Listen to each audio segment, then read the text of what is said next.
Hai, balik lagi di channel ini. Kali ini saya akan menceritakan sebuah alur cerita film yang sangat menarik dan cukup menyedihkan yang berkisahkan seorang wanita. Film ini berjudulkan Capak. Berdasarkan kisah nyata seorang wanita yang bernama Laksmi. Dia berjuang begitu keras. Dan bagaimana ceritanya? Langsung aja kita ke alur ceritanya.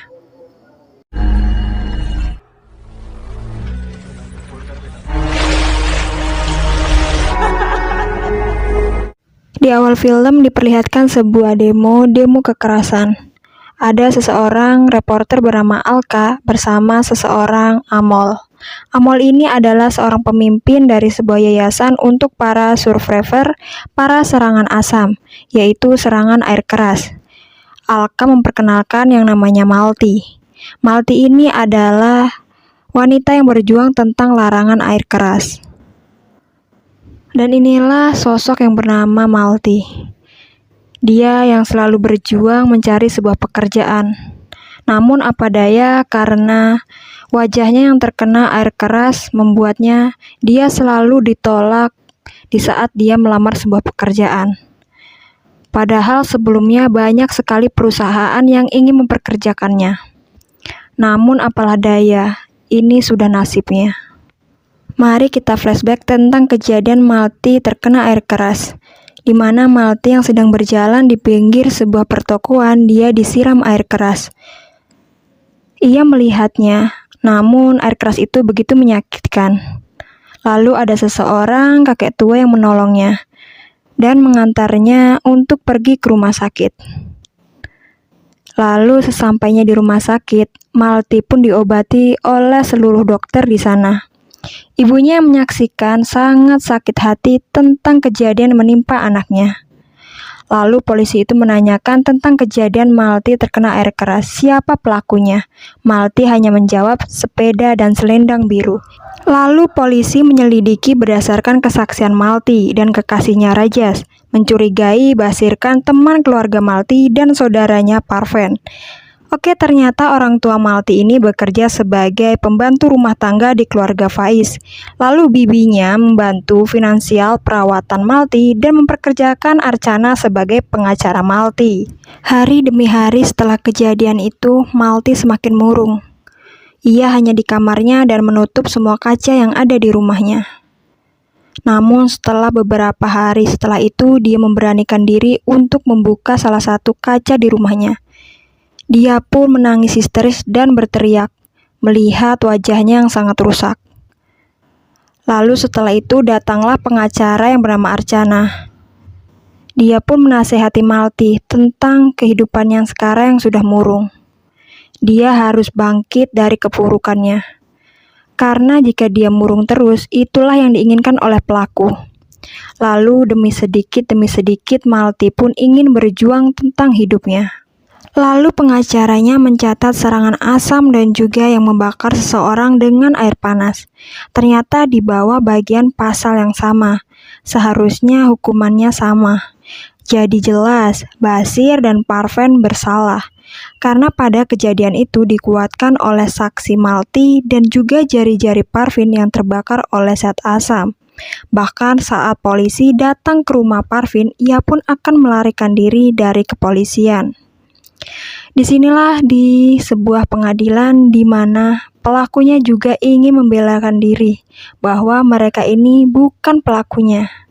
Di mana hati mereka, dia melakukan, dia tidak mengakuinya. Namun akhirnya pengadilan menjatuhi hukuman untuk mereka. Di mana untuk Basir 10 tahun penjara dan Parvin 7 tahun penjara. Setelah itu, mereka pun malah mengajukan sebuah banding. Namun kemudian Malti dan pengacaranya membuat sebuah petisi supaya air keras tidak dijual belikan dengan bebas agar orang tidak mudah mendapatkannya.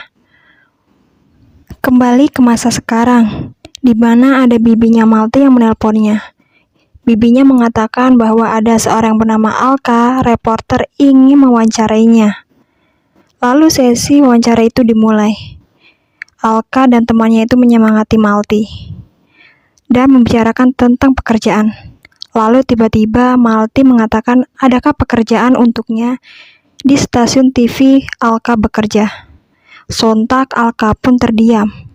Lalu ia pun memberikan sebuah nomornya si Amol, yaitu sebuah yayasan yang memperjuangkan tentang orang yang terkena air keras.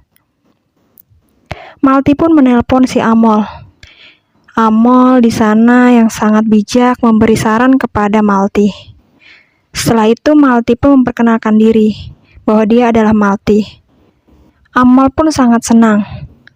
Dan ia pun menyuruh Malti untuk datang ke kantornya dan bekerja di yayasannya. Scene berganti, terlihat adik Malti yang bernama Rohan sedang sakit keras. Ia pun dibawa ke rumah sakit. Dokter mengatakan bahwa dia mengidap tuberkulosis usus. Suatu hari, Amol yang sedang berusaha mengumpulkan dana untuk perawatan para korban dan tindakan hukum yang menyiram air keras, akhirnya punya hukum sendiri dan sudah disahkan. Dan itu membuat Malti dan pekerja lainnya di yayasan itu sangat senang, dan mereka pun akhirnya berpesta. Namun Amol tidak senang. Ia pun mengatakan kepada Malti, kenapa harus berpesta?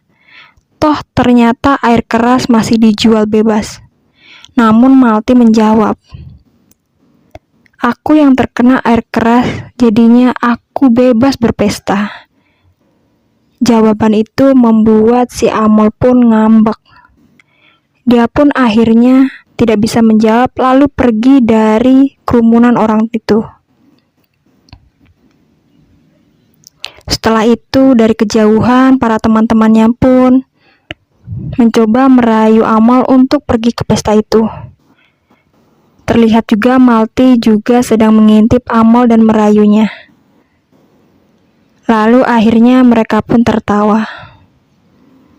Ini saatnya dari pengadilan hukum menanyakan tentang hukum penjualan air keras. Namun dari hukum pemerintahan mereka tidak serius menjawabnya dan tidak pas. Lalu pengadilan tinggi menyatakan bahwa mereka tidak serius menangani hukum ini. Selang beberapa saat, kejadian ada yang menimpa seorang wanita yang disiram air keras mengenai seluruh tubuhnya. Akhirnya ia pun meninggal. Dan itu membuat kemarahan publik. Karena ternyata air keras masih dijual belikan secara bebas. Tak hanya itu juga, Malti pun akhirnya ingin keluar dari pekerjaannya dengan alasan karena gaji yang sangat telat. Mungkin bukan alasan itu. Dan itu membuat Amol sangat marah. Dan ia menanyakan tentang petisi yang selama ini ia perjuangkan. Kembali lagi di sebuah pengadilan, Malti dan pengacaranya yang sedang berjuang tentang penjualan air keras. Lalu mereka pun bersama-sama keluar untuk menemui teman-temannya. Lalu Malti pun keluar dan berkata, dilarang. Akhirnya air keras pun dilarang dijual belikan.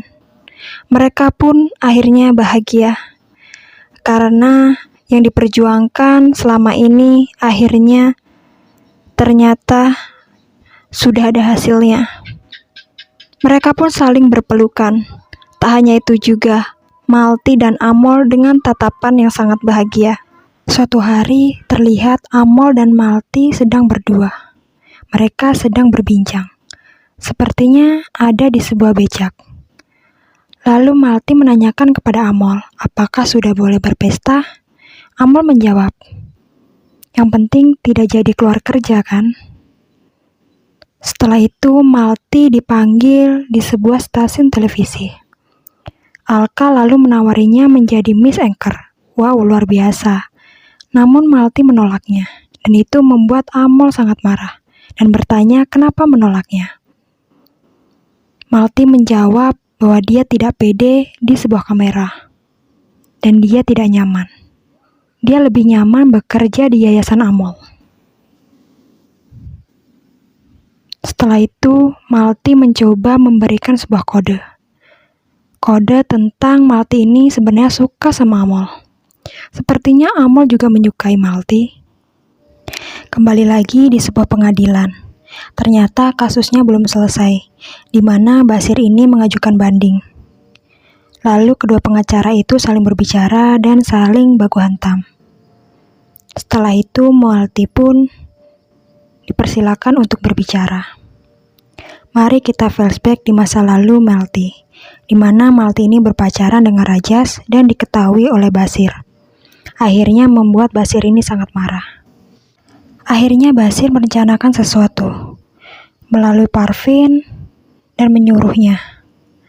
Parvin menyiramkan air keras ke wajah Malti. Dan itu semua ceritanya. Setelah bercerita, akhirnya Basir ditetapkan 10 tahun penjara dan juga Parvin 7 tahun penjara. Semua orang yang menyaksikannya pun sangat bahagia karena akhirnya pelakunya dihukum. Lalu Amol pun keluar dan menemui Malti. Di sini terlihat Malti berdua saling memandang dan penuh bahagia. Di sini bukan endingnya. Lalu diperlihatkan ada seorang wanita yang menggunakan pakaian pernikahan. Ia didandani sangat cantik dan sangat bahagia. Ditemani beberapa wanita di sana. Namun setelah itu ada kejadian sangat memburuk. Ada seseorang yang menyiramkan air keras ke muka mereka. Akhirnya dua orang itu terkena air keras. Di mana di sini diceritakan walaupun ada pasal yang mengenai tentang hukum penyiraman keras, tetap saja akan ada kejahatan yang menyirami air keras atau penjualan secara bebas air keras. Dan inilah ending ceritanya. Dan terima kasih. Bye-bye. Jangan lupa like, komen, dan subscribe. Terima kasih.